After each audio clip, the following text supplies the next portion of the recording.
You are 69 years old. You have lived in Tampa for 6 years. You own your home. You receive Social Security every month.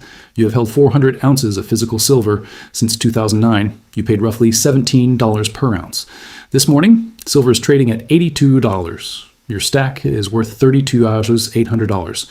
Your original investment was $6,800. Your unrealized gain is $26,000. This morning, you read the news. In 31 days, on July 1st, 2026, Florida becomes the first major state in modern American history to activate a functioning legal tender system for gold and silver. You can pay your property taxes with silver. You can pay state fees with silver. Businesses can accept silver for everyday transactions. You have been holding this metal for 17 years, waiting for exactly this moment. You decide you are going to open a depository account the first week of July and start using your silver the way it was meant to be used. What the news article does not tell you is what happens in April 2027 when you sit down with your accountant. In August 2026, you transferred silver worth $9,000 from your new Florida depository account to the county to cover your annual property tax bill. The silver you used had a cost basis of $800. You realized a gain of $1,700 on that single transaction. The IRS does not recognize Florida's legal tender designation. Under federal law, using silver to pay a debt is a disposition of a collectible asset. Your $7,200 gain is taxed at the 28% federal collectibles rate. Your federal tax bill on a routine property tax payment is $2,016. Then your accountant shows you the second number. That $7,200 gain was added to your 2026 modified adjusted gross income. The spike pushed you across a Medicare IRMAA threshold. Your Part B and Part D premiums are increasing in 2028. A property tax payment you made in August 2026 is raising your healthcare costs 2 years later. That is the Florida silver legal tender trap. And this morning, May 31st, 2026, exactly 31 days before House Bill 999 and Senate Bill 1588 take effect, retirees over 65 across Florida are reading the same news coverage and making the same plans without knowing that the federal government and the state of Florida are operating under completely different legal frameworks for the exact same transaction. Here is why this morning matters more than July 1st. Once the law takes effect and depository accounts open, the transactions begin. Every transaction under the Florida system that involves appreciated silver creates an immediate federal taxable event. The retirees who understand the federal consequences before July 1st can plan which silver to use, how much to use, and in what sequence to minimize damage to their retirement income.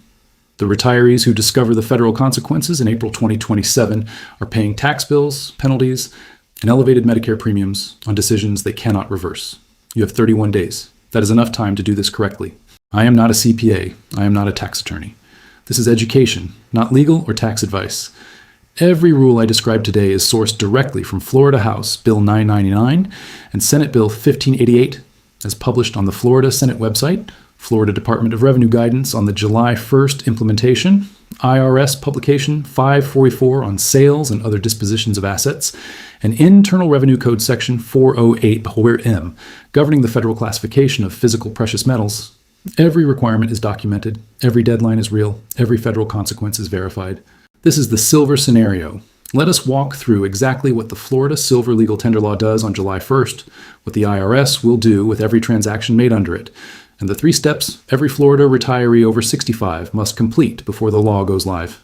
Before I show you the 3 steps, I need to make one distinction absolutely clear, because this is the assumption that will send thousands of Florida retirees into unexpected tax situations in the second half of 2026. Florida declaring silver legal tender does not change how the federal government taxes the use of that silver. Let me say that again. Florida House Bill 999 and Senate Bill 1588 give Florida the legal authority to recognize gold and silver as a valid medium of exchange within state borders. Florida can authorize businesses to accept silver. Florida can allow its government agencies to receive silver for taxes and fees. Florida can build the depository infrastructure that makes electronic silver payments technically possible. What Florida does not have the authority to do is override federal tax law. The Supremacy Clause of the United States Constitution establishes that federal law supersedes conflicting state law in areas of federal jurisdiction. Taxation is a federal power. This means every time you use silver under the Florida system, whether to pay a property tax bill, a state fee, or any other debt, the IRS treats that transaction as a disposition of a collectible asset. You exchanged silver for something of value. You realized the gain that accumulated between your original purchase price and the current market value of the silver at the moment of transfer. That gain is taxable at the federal level, regardless of what Florida calls the transaction. Florida is giving you the infrastructure to spend your silver. Florida cannot give you a federal tax exemption for spending it. Until Congress passes federal legislation recognizing precious metals as currency for tax purposes, which has not happened as of today, every transaction under the Florida system carries a federal tax consequence that the law itself cannot eliminate. Now let me explain exactly what the Florida law does on July 1st, because the specific details determine both the opportunity and the limitations for retirees over 65. Florida House Bill 999 and the regulatory framework in Senate Bill 1588 officially designate qualifying gold and silver as legal tender for the payment of debts within Florida beginning July 1st, 2026. Businesses operating in Florida have the legal option to accept gold and silver in payment transactions if both parties voluntarily agree.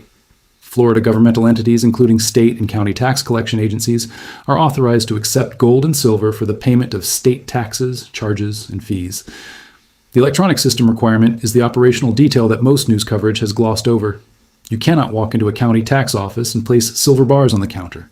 The law requires all government payments in precious metals to be processed electronically through a state-licensed qualified public depository. These are regulated custodial institutions being established to hold physical silver in secure facilities and execute electronic transfers on account holders' behalf. When you pay a Florida state tax using silver under the new system, the depository debits the appropriate amount of metal from your account and transfers it electronically to the receiving government entity. The physical silver never leaves the vault. The purity and stamping requirements are the specific details that will disqualify a massive portion of many retirees' existing holdings. To qualify as legal tender under the Florida electronic system, silver must be in solid form, stamped with its weight, and must meet a minimum purity of 99.9%. But there is a massive catch hidden in Section 2 of Florida, Senate Bill 1588. The law explicitly states that the silver cannot be stamped with a government face value or a country's name. This means the most popular silver coin in the world, the American Silver Eagle, does not qualify for the Florida system because it is stamped with United States of America and $1. Pre-1965 United States dimes, quarters, and half dollars, the 90% silver coins commonly called junk silver, also fail because they do not meet the 99.9% purity requirement and they carry a government face value. If you want to use the Florida electronic depository system, you must use generic .999 fine silver rounds, bars, or ingots that do not have a country's name or currency face value stamped on them. Now, let me explain the federal tax consequences that activate on every Florida silver transaction beginning July 1st, because this is where the excitement of the new law collides with the reality of federal tax enforcement. Under Internal Revenue Code, Section 408M, physical silver is classified as a collectible. The IRS treats any exchange of a collectible for something of value as a taxable disposition of that asset. The form of the exchange does not matter. Whether you receive cash, goods, services, or the satisfaction of a debt obligation, the federal tax treatment is identical. When you use silver to pay your Florida property taxes, the IRS does not see two forms of legal money changing hands. The IRS sees you exchanging a collectible asset for the elimination of a debt. You disposed of that silver. You realized the gain between your cost basis and the current market value. That gain is taxable. The federal collectibles tax rate is 28% on long-term gains, meaning silver held for more than 1 year. For silver held 1 year or less, the gain is taxed as ordinary income at your marginal rate, which can reach 37%. Most Florida retirees who have held silver for a decade or more pay the 28% long-term collectibles rate on dispositions. The calculation applies transaction by transaction. If you use silver worth $4,000 to pay a state fee, and your cost basis in that silver was $800, your realized gain is $3,200. Your federal tax on that single transaction is $896 at the 28% rate. If you use silver worth $9,000 to cover a property tax bill and your basis was $1,800, your gain is $7,200 and your federal tax is $2,016.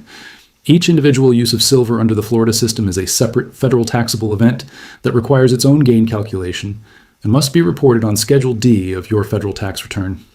If you make 10 silver payments under the Florida system in the second half of 2026, you have 10 separate Schedule D entries to document and report. For retirees over 65, the federal tax bill on each transaction is not the complete consequence. Every realized gain is added to your adjusted gross income for the year. The cumulative AGI increase from multiple silver transactions under the Florida system creates the same retirement domino effect that large silver sales create. The IRS determines what percentage of your Social Security benefits are taxable using combined income, which is your adjusted gross income plus non-taxable interest, plus half of your Social Security benefits. If your combined income exceeds $34,000 for single filers or $44,000 for married couples filing jointly, up to 85% of your Social Security benefits become taxable in that year. Multiple silver payments under the Florida system during the second half of 2026 can push a retiree from a lower Social Security taxation tier into the 85% tier for the entire tax year. The Medicare RMAA consequence arrives 2 years later. Social Security uses your modified adjusted gross income from 2 years prior to calculate your Part B and Part D premium tier. Silver gains realized through Florida legal tender transactions in 2026 are added to your 2026 MAGI.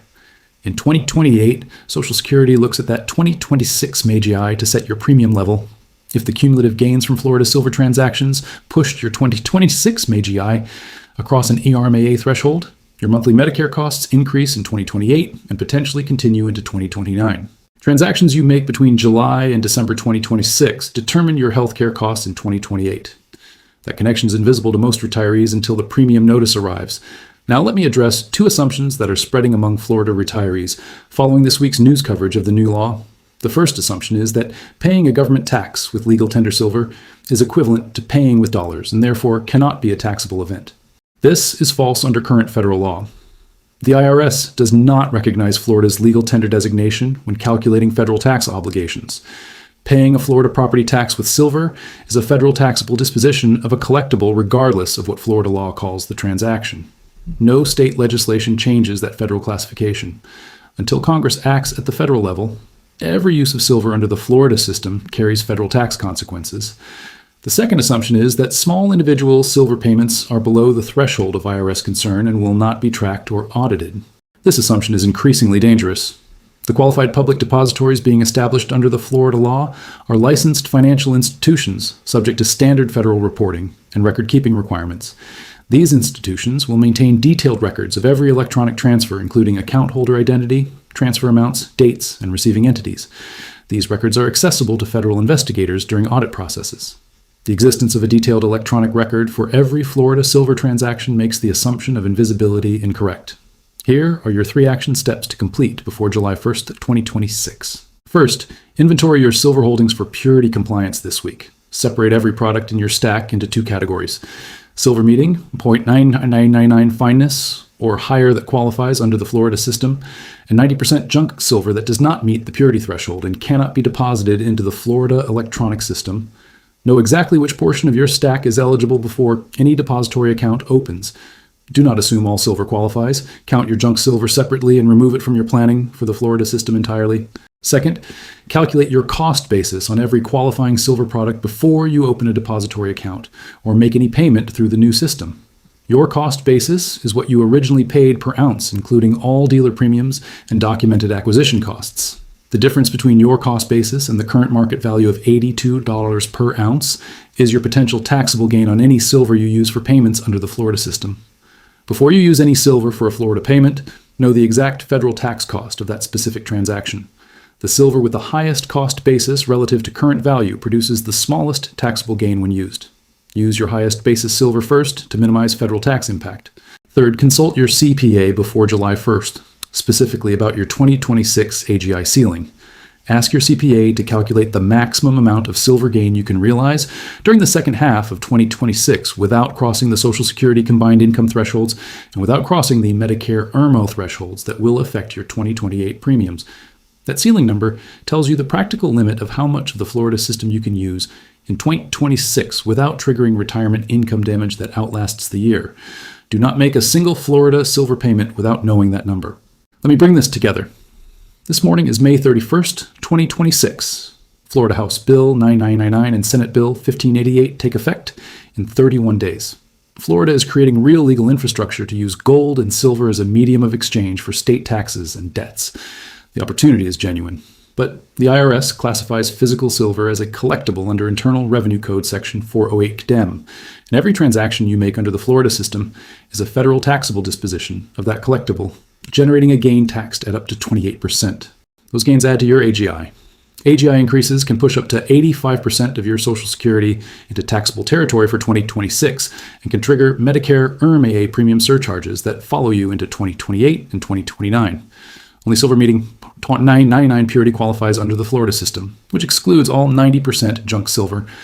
And the 3 steps you must complete before July 1st are inventorying your eligible holdings by purity, calculating your cost basis on every qualifying product, and consulting your CPA about your 2026 AGI ceiling before any transaction occurs. The Florida retirees over 65 who use the new law without damaging their retirement finances are not the ones who opened depository accounts on July 2nd and started paying every bill with silver. They are the ones who spent May and June understanding the federal tax consequence of every transaction, identifying their lowest gain silver for first use, calculating their AGI ceiling, and consulting a CPA before the law went live rather than after the tax bill arrived. This is the silver scenario. If this showed you the federal trap inside the Florida legal tender law that this week's news coverage did not explain, share it with another Florida retiree over 65 who is planning to use the new system after July 1st. Subscribe and turn on notifications because the next video breaks down the exact cost basis calculation for using silver under the Florida system, including how to identify which specific products minimize your federal tax exposure and how to document each payment correctly for Schedule D reporting. Know the scenarios? Inventory the stack, calculate the basis, protect the retirement. I will see you in the next one. Disclaimer, this content is provided for educational purposes only based on Florida House Bill 999, Florida Senate Bill 1588, as published on the Florida Senate website, Florida Department of Revenue Guidance, IRS Publication 544, and Internal Revenue Code Section 408M, as applicable for the 2026 tax year. The interaction between Florida state legal tender law and federal IRS tax classification is complex and has not been resolved at the federal level. No federal court has ruled that state legal tender laws eliminate federal capital gains tax obligations on precious metals transactions. Always consult a certified public accountant or licensed tax attorney familiar with both Florida state law and federal precious metals taxation before participating in the Florida electronic legal tender system. I am not a CPA. I am not a tax attorney. This is general education only.